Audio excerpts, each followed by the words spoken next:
I think we could say that here in the United States, we're going to be in for a very bumpy ride in the lead up to November's election, and maybe after the election, should Trump lose. I think we have some real problems here, and he's hinting about it. He and this piece of shit, Roger Stone. And Roger Stone is an infamous dirty trickster going all the way back to Richard Nixon. They're trying to set the stage for, I want to call it fascism, okay?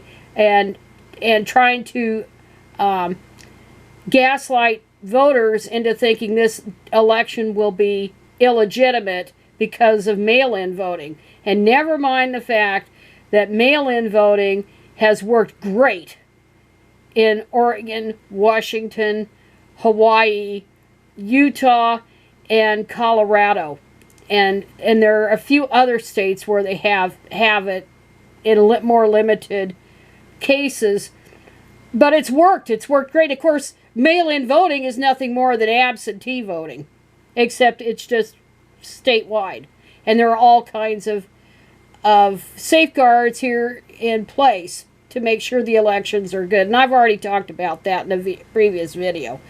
But this son of a bitch, meaning Stone, he should be rotting in prison. He should not have had his term commuted by Trump. And now we've got to worry about this sociopathic piece of shit that really has no business really having anything to do with politics. What can you think? What do you think of a man who has a goddamn Nixon tattoo? He goes way back that far. So he wasn't very old. He's only like about 3 years older than me.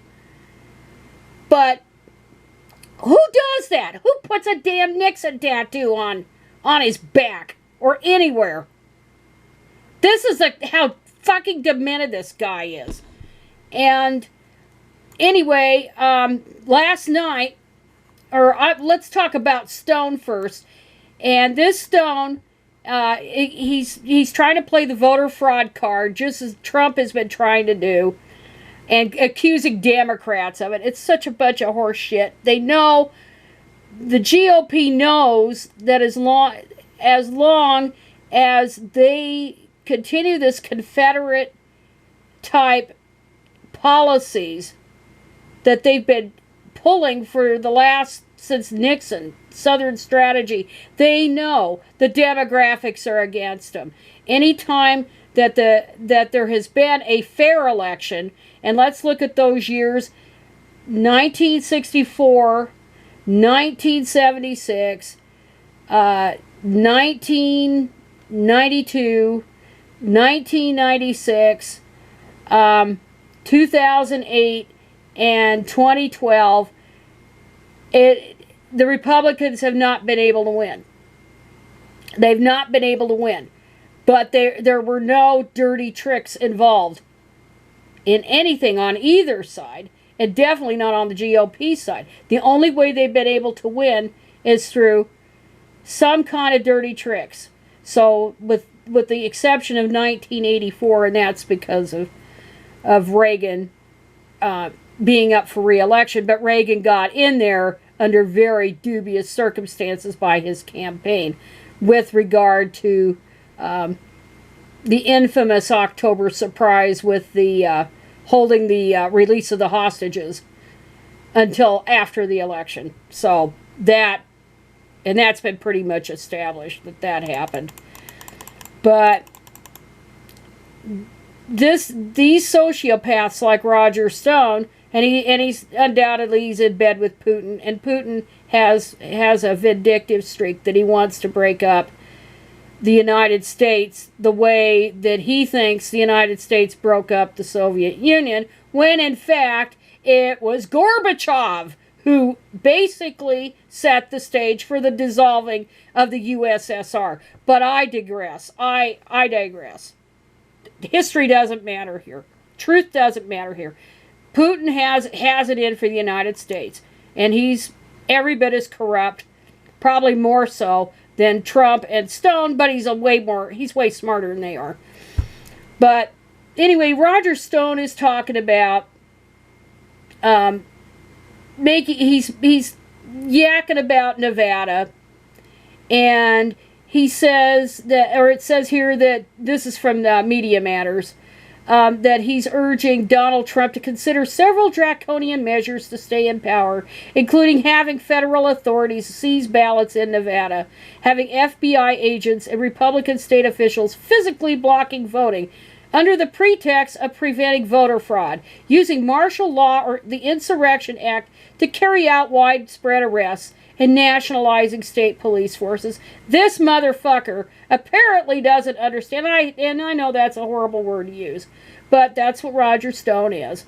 He's worse than that. There's really not enough obscene language to really describe this bastard, this piece of shit. But anyway, Roger Stone can't get it through his thick head that Nevada has not been a Republican for years. It's purple. It's considered purple, but it's pretty much gone blue. I lived in Nevada for 26 years. And I moved down there in 1984, and that was at the peak of when it was a red state. And it was largely a red state because the late Paul Laxalt, who was senator of Nevada, and he had also been governor for, I think, one term before he became senator. But he might have been more than one term. I'd have to look it up, and I'm not going to. But anyway, he'd been governor of Nevada and then senator. But anyway, he and Ronald Reagan were best friends. And he kind of had a machine down there in Nevada at that time. Sort of like Harry Reid had one later. And that's not a knock on either one on that score, but Laxalt did have one, and he and the Republicans had pretty much all the state offices for a time. They did, but over the years when I lived there, it changed politically. It started changing, and although Democrats were elected down there, they were pretty conservative Democrats or very moderate Democrats. But over the years, as the population has shifted, people coming in from other states, especially California, it's starting to change. Arizona is doing the same thing. It's starting to change as an influx of people move in from other parts of the country. This is happening in the South, too. That things are starting to change, like in North Carolina and Georgia and Florida, coming from the Northeast, coming from the Midwest, wherever they're coming from, and the political landscape is changing. Now, it's not changing as much in the South. It's still heavily red. But in Nevada, it's changed a lot. So why this idiot, Roger Stone, is picking on Nevada, I don't know. It's possible. I don't know where does Alex, and he talked to Alex Jones.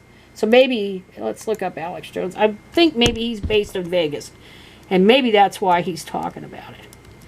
And of course, Alex Jones is a king of the crackpots.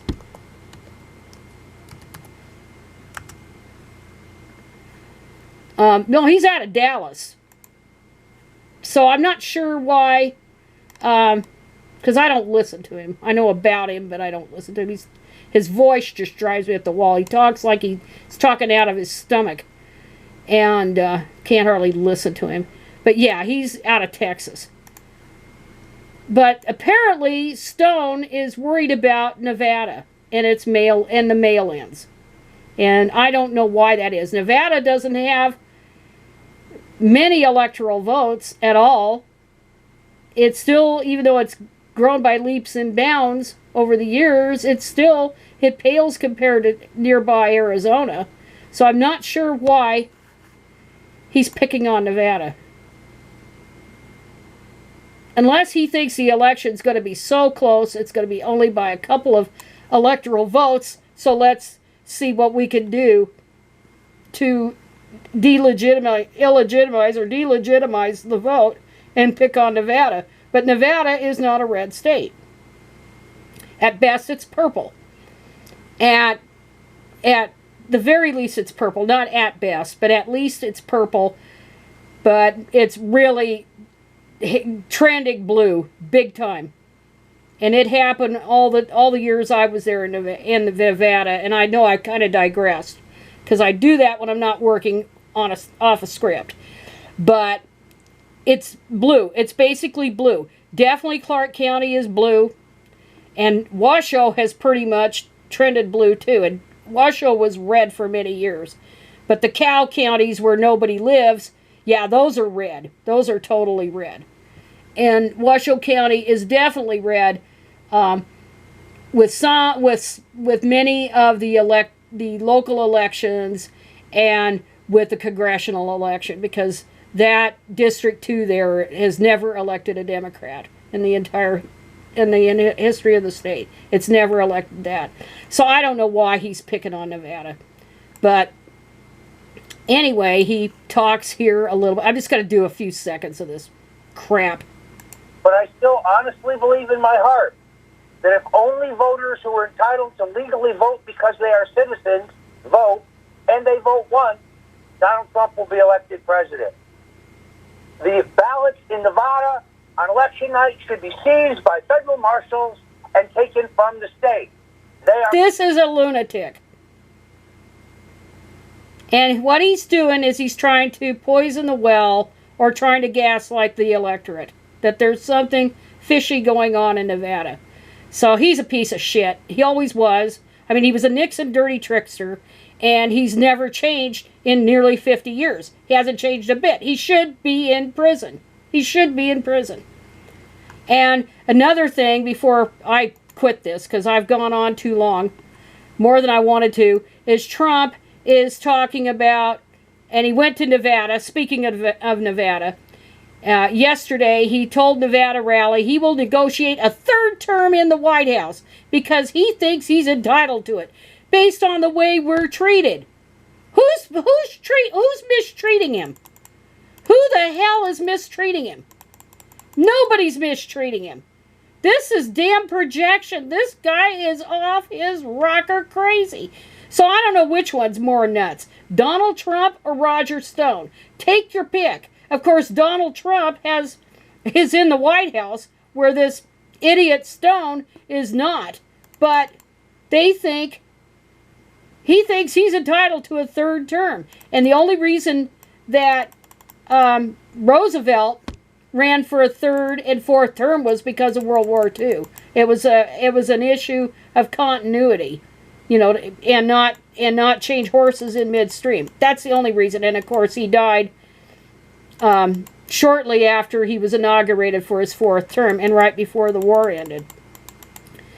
But the Republicans were all upset over Roosevelt, and they pushed to have a 22nd Amendment officially limiting presidents to 2 terms in 1951. They had a hissy fit over Roosevelt being elected and reelected, and reelected.